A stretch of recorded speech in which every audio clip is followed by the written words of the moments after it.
Muy buenos días, bienvenidos a este tiempo devocional, tu palabra para encontrar el camino. Hoy es 1 de junio del 2023. Para continuar con la lectura de la Biblia en un año, vamos a leer el libro de Esdras, capítulo 1 y capítulo 2, versículos 68 al 70. Esdras, capítulo 1 y capítulo 2 del 68 al 70.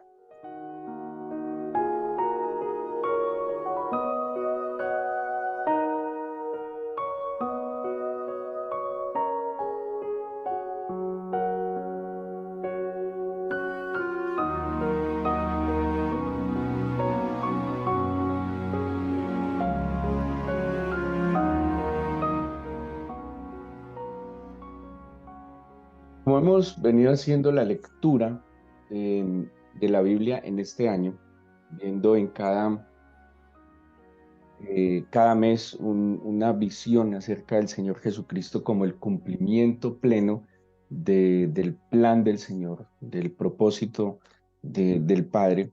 Hemos visto a Jesucristo como Rey, como Redentor, como nuestra victoria. Eh, Hemos visto a Jesucristo desde el principio y en este mes, siguiendo la lectura, vamos a hablar de Jesucristo como nuestra adoración, ¿sí? Como el centro de nuestra adoración. Hay unas expresiones en la Biblia, tanto en el Antiguo Testamento, recordemos que los tres idiomas originales en que se escribe el texto bíblico son el hebreo, el arameo, el Antiguo Testamento, y en el Nuevo Testamento el griego y algunas muy pocas expresiones del arameo. Así que, pues, examinando un poco el idioma en el que se escribe la escritura, es muy importante tratar de examinarlo para entender algunos conceptos.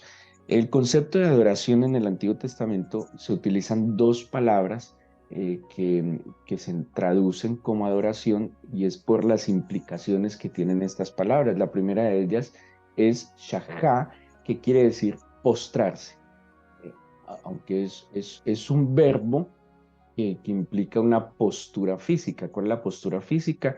Inclinarse y postrarse. De allí se va a utilizar esta palabra entonces para referirse a la adoración, porque ¿qué se hace cuando se adora?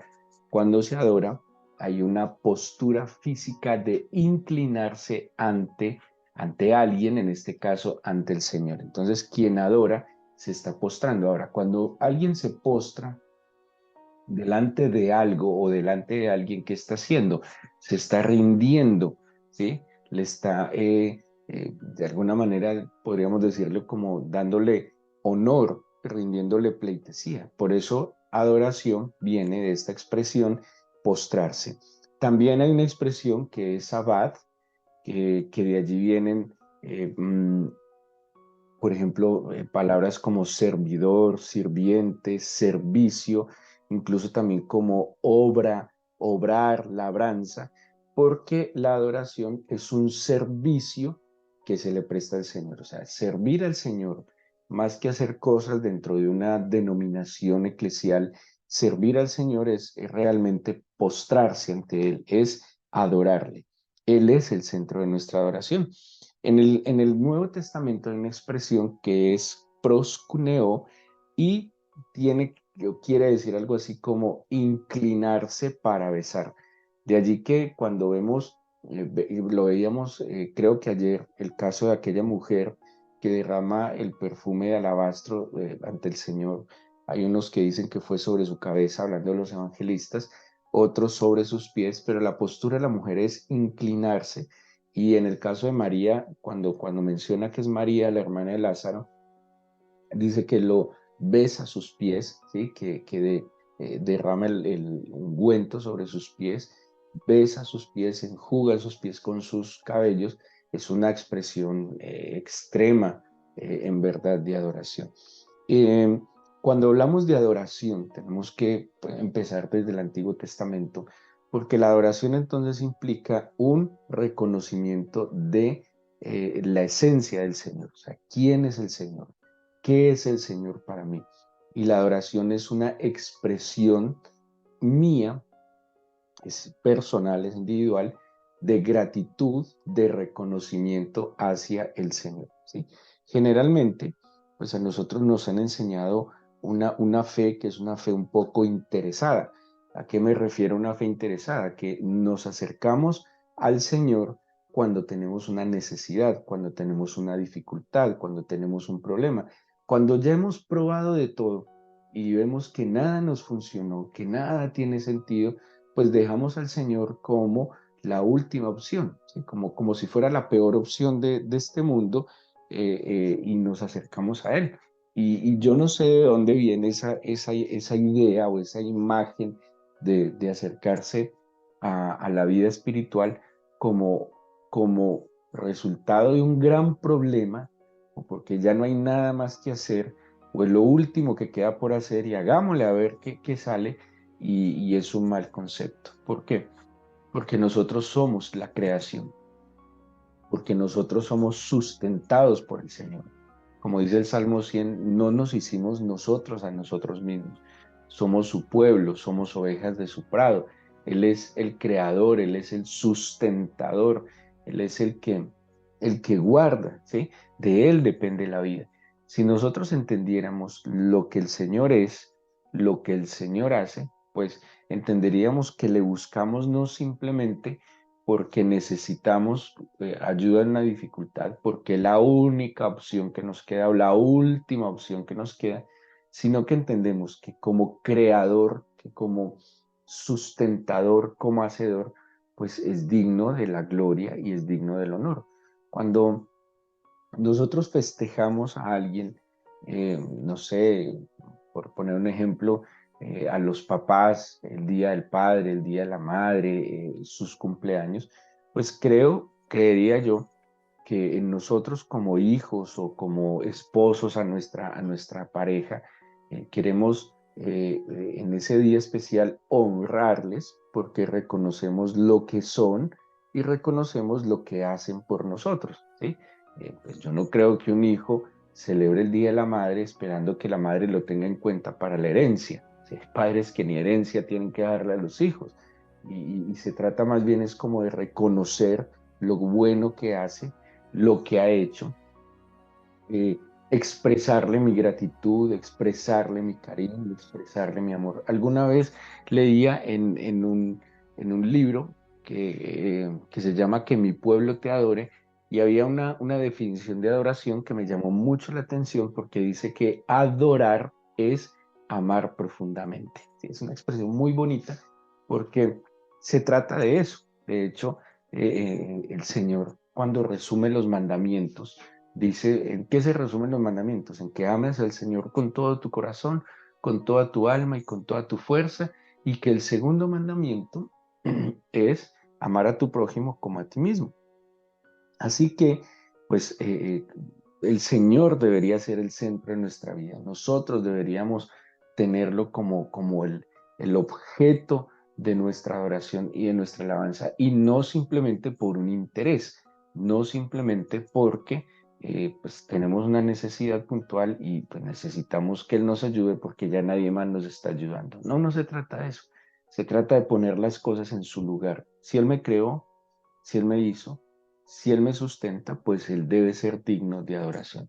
Si le hemos rendido culto a personas que no han hecho nada por nosotros, cuando se va a un concierto y usted levanta las manos y se muere y se le va a salir el alma cuando sale el cantante, ¿qué hizo el cantante por usted? ¿Le perdonó los pecados? ¿Le salvó la vida? ¿Escuchó sus oraciones? ¿Pone el sol o la lluvia en su tiempo? No, no hicieron nada. Y de alguna manera, pues, lo que pasa en los estadios de fútbol, en conciertos, es un culto que se le rinde a las personas.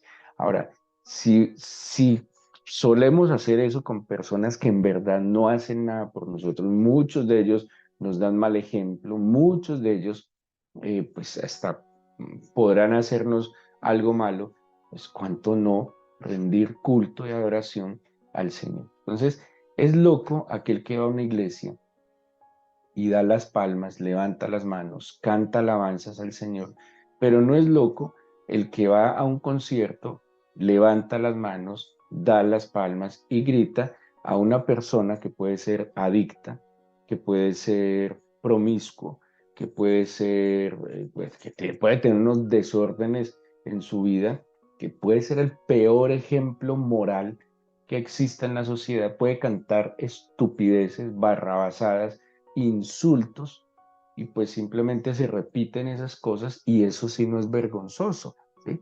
Pero es vergonzoso tener un lugar especial para cantar, para danzar, para aplaudir, para levantar las manos, para levantar la voz y entonar cánticos de alabanza al que nos creó, al que nos hizo, al que nos sostiene. Así que la adoración es un tema muy importante en la escritura. Seguramente nos gustaría que habláramos más, no sé, de los milagros, ¿sí? Porque los milagros es como de parte del Señor para nosotros.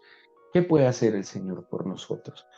¿Cómo lo puede hacer? ¿Cuándo lo puede hacer? Pero la adoración es algo que implica de parte mía para el Señor. Es lo que yo puedo hacer para el Señor, ¿sí?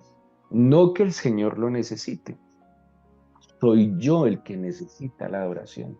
Porque si yo lo reconozco, porque si yo soy consciente que Él es el centro del universo, pues entonces mi corazón va a tener una postura muy diferente frente a todas las cosas. ¿Qué tenemos en el Antiguo Testamento? Hay unas expresiones muy particulares en el Antiguo Testamento sobre la adoración. Tenemos primero la ofrenda. Cuando hablamos de adoración como ofrenda, tenemos el caso de Caín y Abel. El caso de Abel que dice que le ofreció al Señor lo mejor y lo escogido. ¿Por qué la ofrenda es una manera de adorar al Señor? Porque ¿qué es una ofrenda? Una ofrenda es un presente, es un regalo. Cuando usted tiene un detalle con sus hijos, con su esposo, con su esposa, con sus padres, con un amigo, con un cercano, y usted le da un presente, para usted traer este presente, debió haber pensado en él, debió haber pensado que le gustaba, que le agradaba, cómo le quedaría, cómo lo disfrutaría, qué cara pondría cuando él fuera a recibir ese presente. Eso es una ofrenda, ¿sí? Una ofrenda es un presente que yo pongo delante del Señor. ¿Qué efecto tiene la ofrenda? ¿Qué efecto tiene el presente? Memoria. Todos nos acordamos de las mejores cosas que nos dieron. ¿Y por qué nos acordamos? No porque fueran las más caras, no porque fueran las más finas. Nos acordamos cuando el detalle representa muy bien a quien nos lo dio, pero también representa en ellos lo que nosotros significamos para ellos. Detalles que uno nunca olvidará, el que los hijos elaboran, ¿sí? Los que los hijos elaboraron en su colegio con tanto amor, detalles donde en verdad se nota que nos conocen, que quisieron alegrarnos el corazón y agradarnos.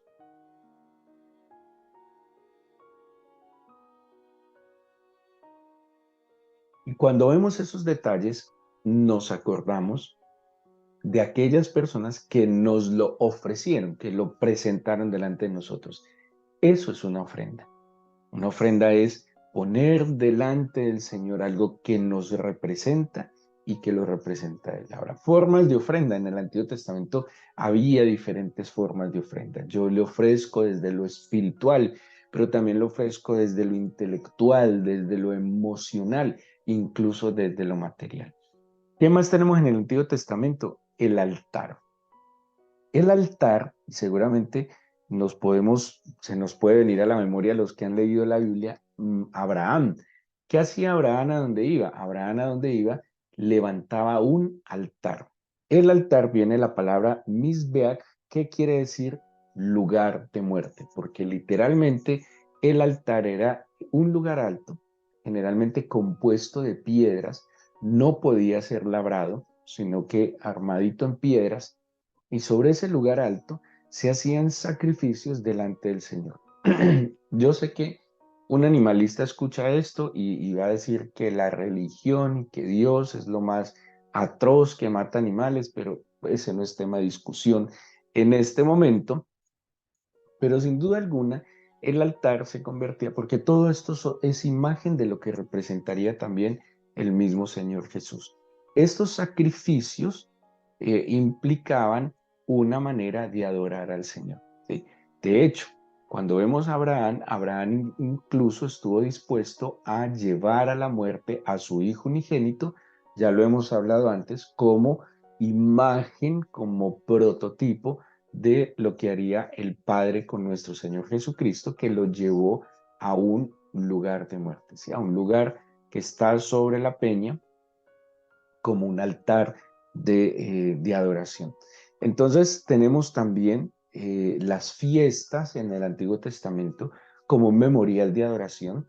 Hay 7 fiestas principales establecidas, dice el Éxodo y el Levítico, y Deuteronomio también lo menciona, las fiestas solemnes del Señor. ¿Qué eran estas festividades? Memoriales, ¿sí? Como hoy lo tenemos en nuestros países, seguramente cuando celebramos Día de la Independencia. ¿Qué se celebra el Día de la Independencia? Se hace memoria, primero se conmemora, pero también se celebra que hubo unos próceres que trajeron independencia de un imperio que nos dominaba, ¿sí? Y se menciona a los héroes, se mencionan los hechos, se hacen celebraciones que poniendo la bandera. Bueno, hoy en día somos menos patriotas que antes, pero antes se hacía más énfasis a eso. En la Biblia también se establecen unas festividades que hacen memoria de los milagros y de los hechos prodigiosos que el Señor hizo. Por ejemplo, la Pascua, que se le celebra la salida de Egipto, de la esclavitud de Egipto.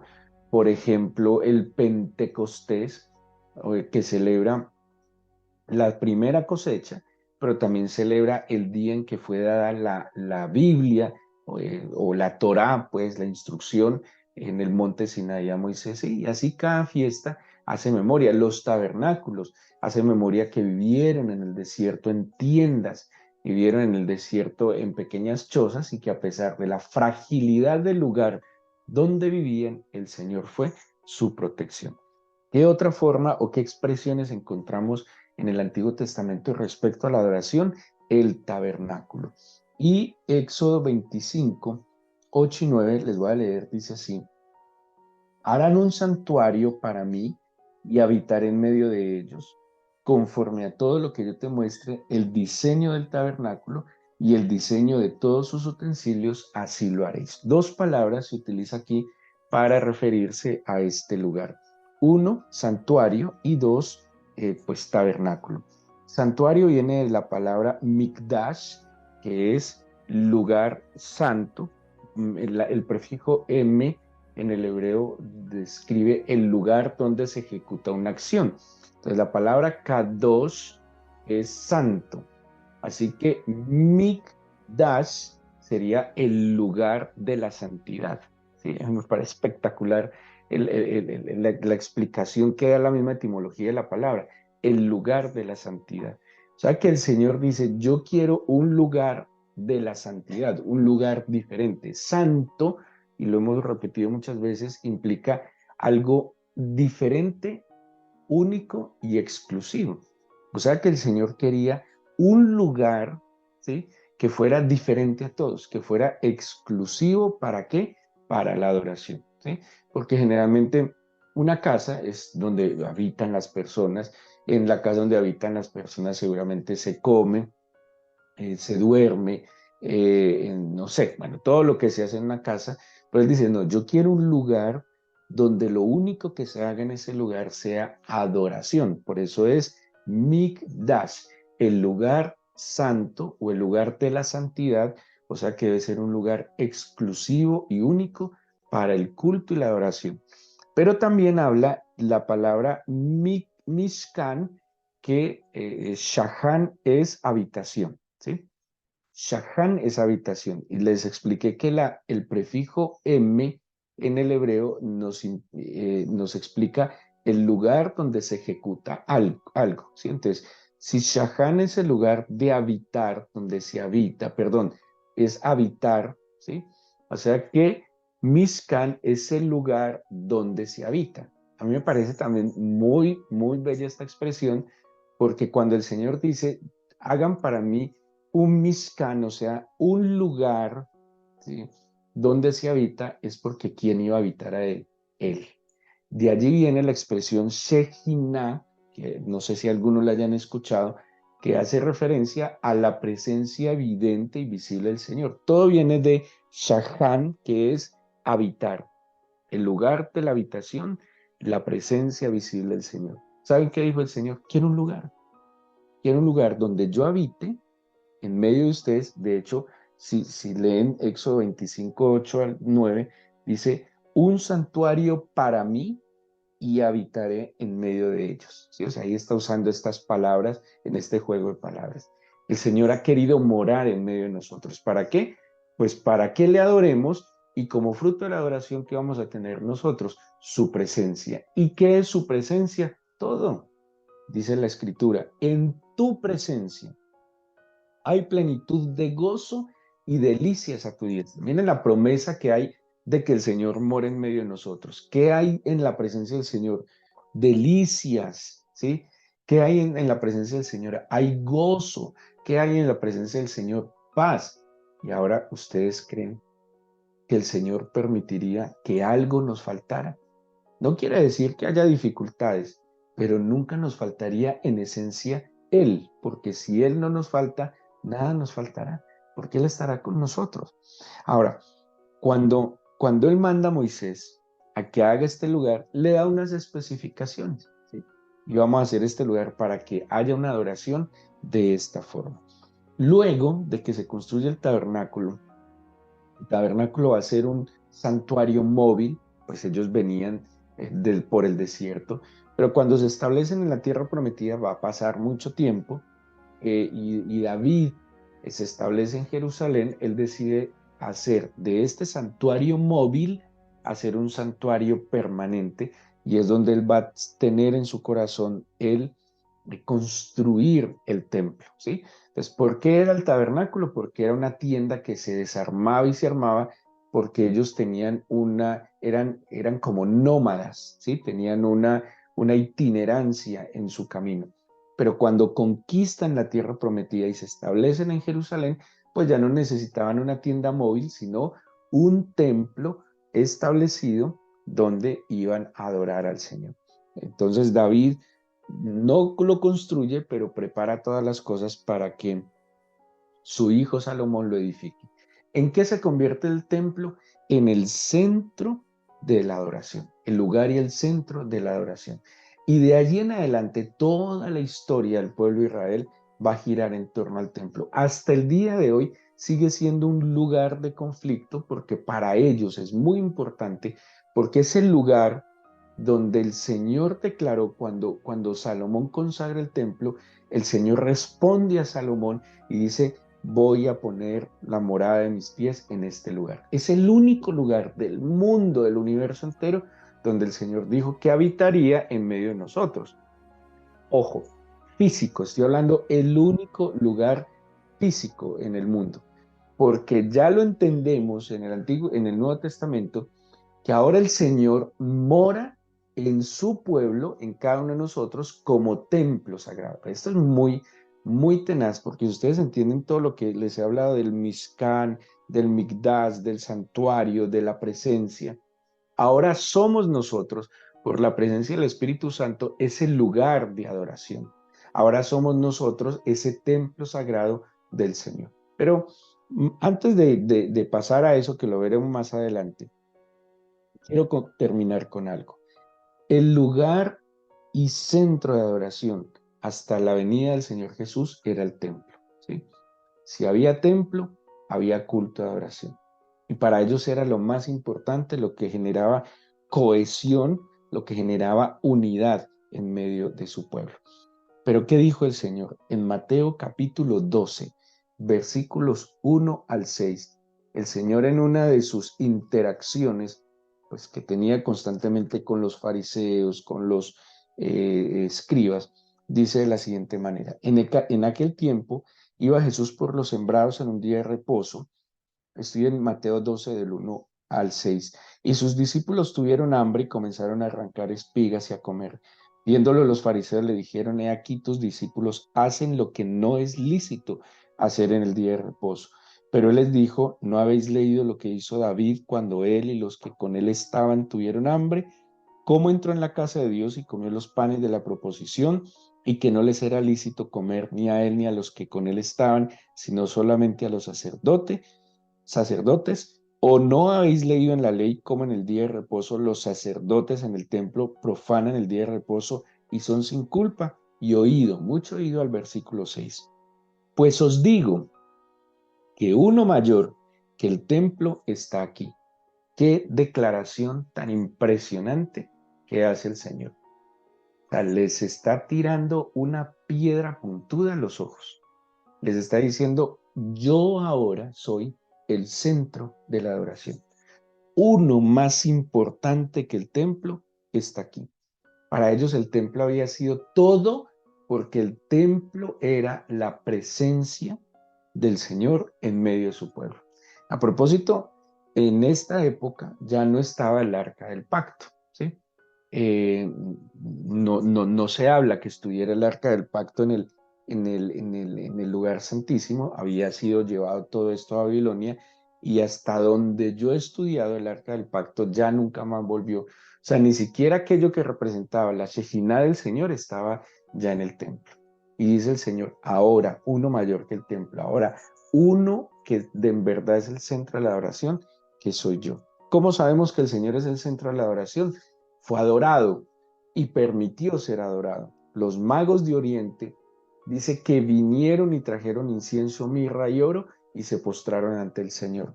Los discípulos se postraron ante el Señor y el Señor lo permitió. ¿Por qué? Porque Jesucristo es nuestra adoración.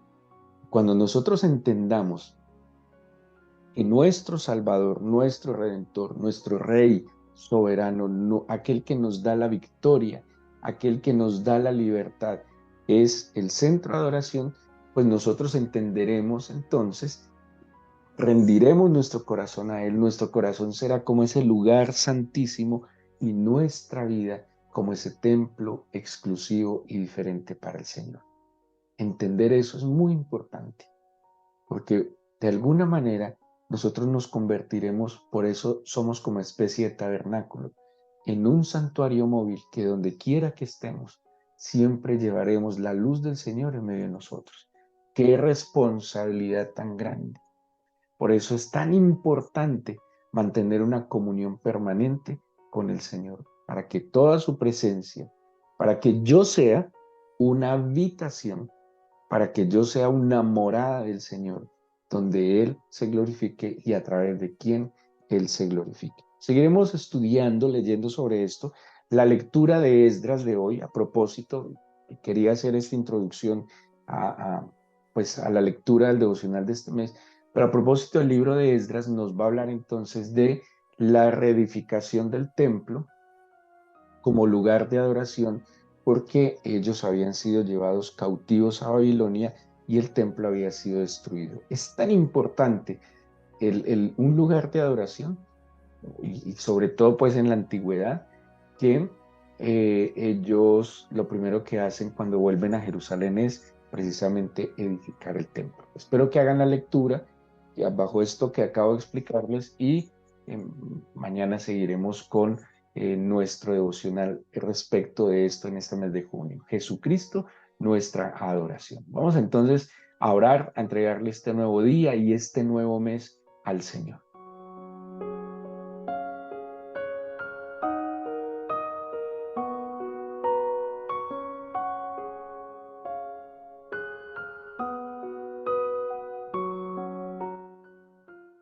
Amado Señor, hoy estamos comenzando un nuevo mes.